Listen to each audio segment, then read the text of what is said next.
రెండో ప్రపంచ యుద్ధం 1945లో ముగిసింది. తర్వాత ప్రపంచం మొత్తం ఊపిరి పీల్చుకున్నట్టు అనిపించింది. కానీ నిజానికి యుద్ధం ముగిసిన చాలా దేశాల్లో భయం మాత్రం అలాగే ఉంది. యూరప్ అంతా పూర్తిగా నాశనం అయిపోయింది. సిటీస్ అన్ని కూలిపోయాయి. ఇండస్ట్రీస్ పనిచేయడం ఆగిపోయాయి. కోట్ల మంది ప్రజలు నిరాశగానే జీవిస్తున్నారు. ఇలాంటి సిచ్యువేషన్ లో ప్రపంచంలో రెండు శక్తులు మాత్రమే బలంగా నిలబడ్డాయి. ఒకటి అమెరికా, ఇంకోటి సోవియట్ యూనియన్. ఈ రెండు యుద్ధంలో గెలిచినవే. కానీ వీళ్ళ ఐడియాలజీ పూర్తిగా ఆపోజిట్. అమెరికా క్యాపిటలిజం, డెమోక్రసీని నమ్మితే సోవియట్ యూనియన్ కమ్యూనిజంని నమ్మింది. ఇదే తర్వాత కాలంలో కోల్డ్ వార్ కి దారితీసింది.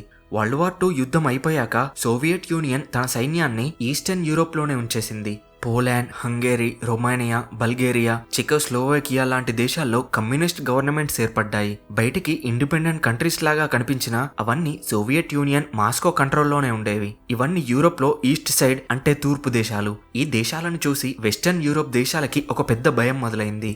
ఇవాళ కమ్యూనిస్ట్ వాళ్ళు ఈస్టర్న్ యూరోప్ ని కంట్రోల్ చేస్తున్నారు, రేపు మనల్ని కూడా కంట్రోల్ చేస్తారేమో అనే భయం ఎక్కువైంది. ఎందుకంటే వరల్డ్ వార్ II తర్వాత వెస్టర్న్ యూరోప్ దేశాలకి బలమైన ఆర్మీస్ లేవు, ఎకానమీస్ వీక్ గా ఉన్నాయి. ఇదే టైంలో అమెరికా మార్షల్ ప్లాన్ అనే ఎకానమీ రికవర్ ప్లాన్ ని తీసుకొచ్చింది. యుద్ధంలో నాశనమైన యూరోప్ ని మళ్లీ నిలబెట్టడానికి అమెరికా డబ్బు, టెక్నాలజీ సపోర్ట్ ఇవ్వడం మొదలుపెట్టింది.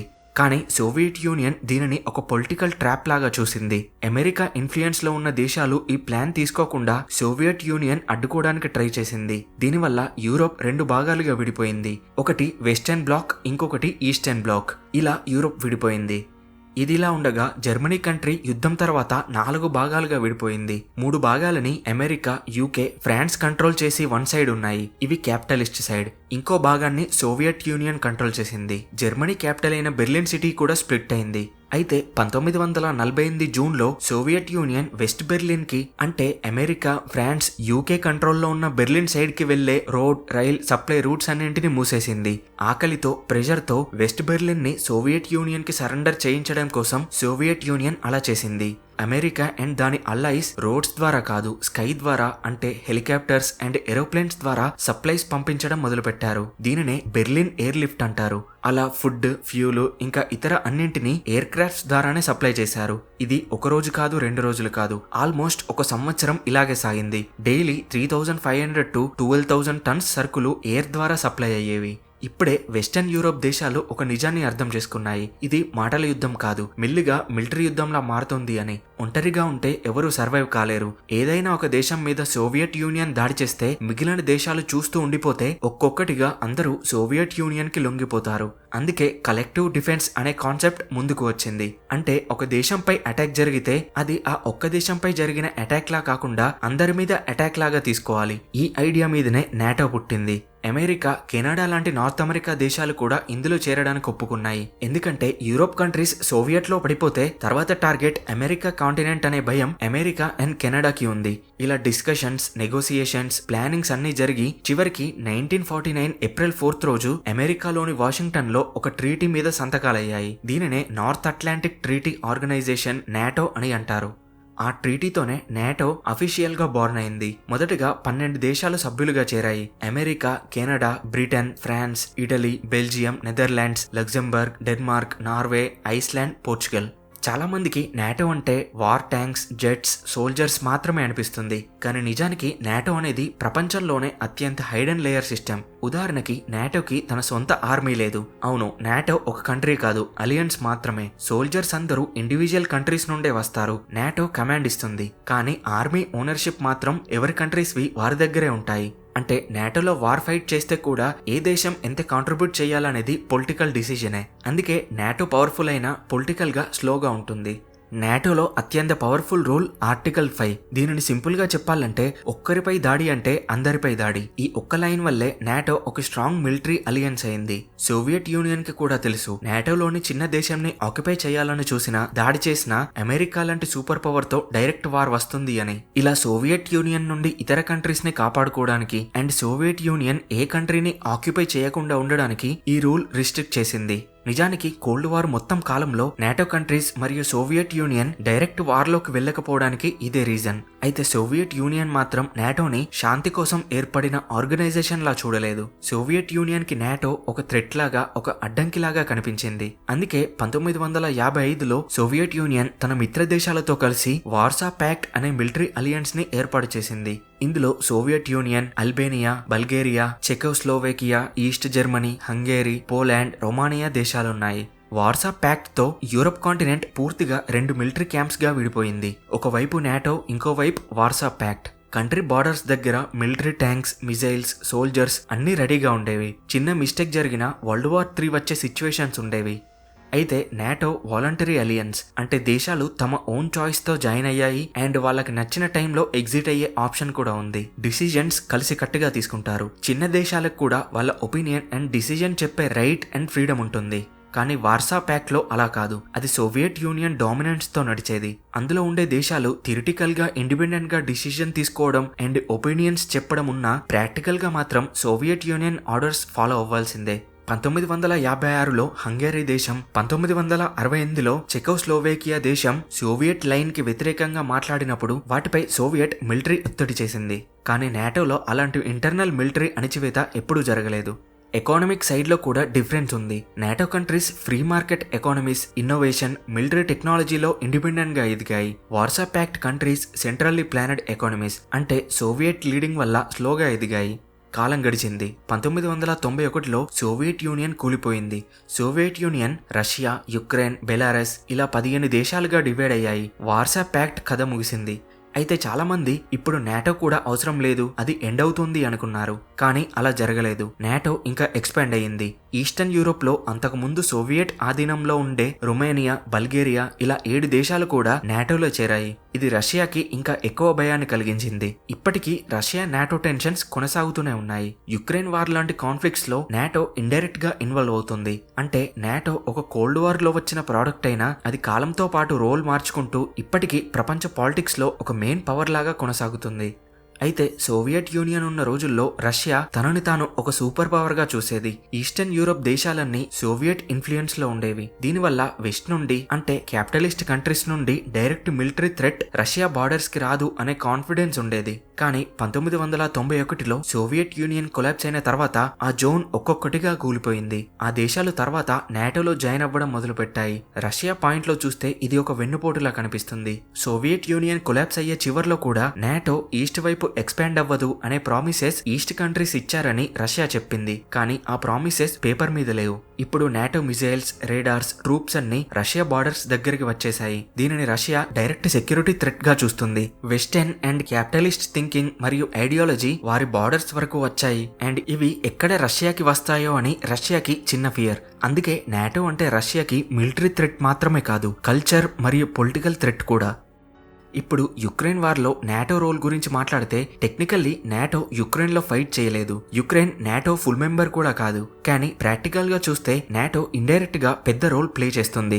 రష్యా యుక్రెయిన్ మీద అటాక్ చేసిన తర్వాత నాటో కంట్రీస్ యుక్రెయిన్ కి మ్యాసివ్ మిలిటరీ సపోర్ట్ ఇచ్చాయి. Weapons, ammunition, intelligence, satellite data, training అన్ని అందుతున్నాయి. దీనివల్ల యుక్రెయిన్ రష్యాని అడ్డుకోగలుగుతుంది. కానీ నాటో ట్రూప్స్ డైరెక్ట్ గా బ్యాటిల్ ఫీల్డ్ లోకి వెళ్లడం లేదు. ఎందుకంటే అలా చేస్తే రష్యా నాటోకి డైరెక్ట్ వార్ అవుతుంది. అది న్యూక్లియర్ వార్ కి దారితీసే ప్రమాదం ఉంది. అందుకే నాటో యుక్రెయిన్ కి సపోర్ట్ ఇస్తుంది కానీ డైరెక్ట్ గా ఇన్వాల్వ్ అవ్వడం అవాయిడ్ చేస్తుంది. ఇంకో విషయం ఏంటంటే యుక్రెయిన్ వార్ నాటో యూనిటీని బాగా టెస్ట్ చేసింది. చాలా కంట్రీస్ డిఫెన్స్ స్పెండింగ్ ని పెంచాయి. ఫిన్లాండ్, స్వీడన్ లాంటి హిస్టారికల్ గా న్యూట్రల్ గా ఉండి వార్స్ జోలికి వెళ్లని కంట్రీస్ కూడా నాటోలో జాయిన్ అయ్యాయి. ఇది రష్యాకి మరింత అలారం బెల్ అయ్యింది. రష్యా వ్యూలో యుక్రెయిన్ వార్ ఒక విధంగా నాటో ఎక్స్పాన్షన్ ని స్టాప్ చేయడానికి చేసిన వార్ లాగా కనిపిస్తుంది. కానీ రియాలిటీలో రిజల్ట్ మాత్రం ఆపోజిట్ గా వచ్చింది. నాటో మరింత ఎక్స్పాండ్ అయ్యింది, మరింత యునైటెడ్ అయ్యింది. ఈ కాన్ఫ్లిక్ట్ రానున్న రోజులలో ఇంకా డేంజరస్ గా మారే ఛాన్స్ కూడా ఉంది. అయితే నాటోలో జాయిన్ అవ్వాలంటే మిలిటరీ స్ట్రెంగ్త్ మాత్రమే సరిపోదు. డెమోక్రటిక్ గవర్నెన్స్, మిలిటరీ కన్నా ఆ దేశ ప్రజల కంట్రోల్, పొలిటికల్ స్టెబిలిటీ, ఆ కంట్రీ విజన్, రూల్స్, రిఫార్మ్స్ అన్ని అవసరం. అందుకే యుక్రెయిన్ మెంబర్షిప్ స్లో అయింది. ఒకవేళ యుక్రెయిన్ నాటోలో భాగమైతే అది రష్యాకి ఇంకా థ్రెట్ కాబట్టి అసలు యుక్రెయిన్ ని నాటోలో కలవనివ్వకుండా రష్యా అడ్డుకుంటుంది. సరే, ఇది నాటో హిస్టరీ మాత్రమే. కానీ నాటోలో జరిగే విషయాలు, దాని వర్కింగ్ ఇంకా చాలా ఉంటాయి. ఇందాక చెప్పిన నాటో యొక్క ఆర్టికల్ 5 ఇప్పటి వరకు ఒక్కసారి మాత్రమే అఫీషియల్ గా యాక్టివేట్ అయ్యింది. అది కూడా యుఎస్ మీద జరిగిన 9/11 అటాక్స్ తర్వాత.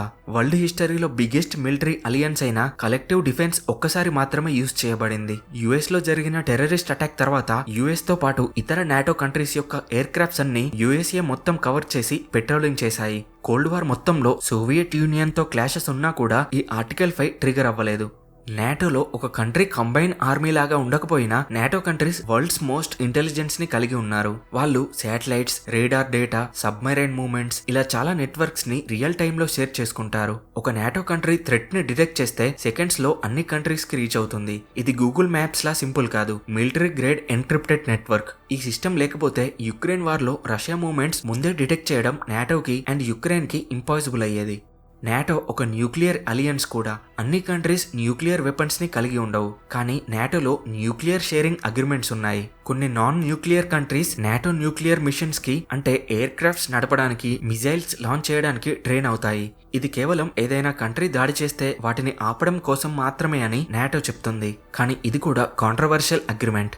నాటో సైబర్ అటాక్స్ ని కూడా సీరియస్ మిలిటరీ థ్రెట్ లాగా చూస్తుంది. ఒక సైబర్ అటాక్ వల్ల పవర్ గ్రిడ్స్, బ్యాంకింగ్ సిస్టమ్స్ లేదా ఇతర డిఫెన్స్ నెట్వర్క్స్ కొలాప్స్ అయితే దాన్ని ఆర్టికల్ 5 లెవెల్ థ్రెట్ లాగా చూస్తారు. అంటే ఫ్యూచర్ వార్స్ లో సైబర్ అటాక్స్ కూడా రెగ్యులర్ వార్స్ కి ట్రిగర్ అవుతాయి.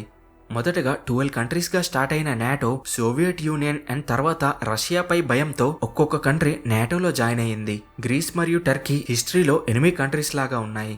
కానీ 1950s టైంలో సోవియట్ యూనియన్ ఇన్ఫ్లుయెన్స్ వల్ల నార్త్ కొరియా సౌత్ కొరియాని ఆక్యుపై చేయడంతో గ్రీస్ మరియు టర్కీ రెండు కంట్రీస్ లో ఎక్కడ కమ్యూనిజం ఆక్యుపై చేస్తుందో అని 1952లో నాటోలో జాయిన్ అయ్యాయి.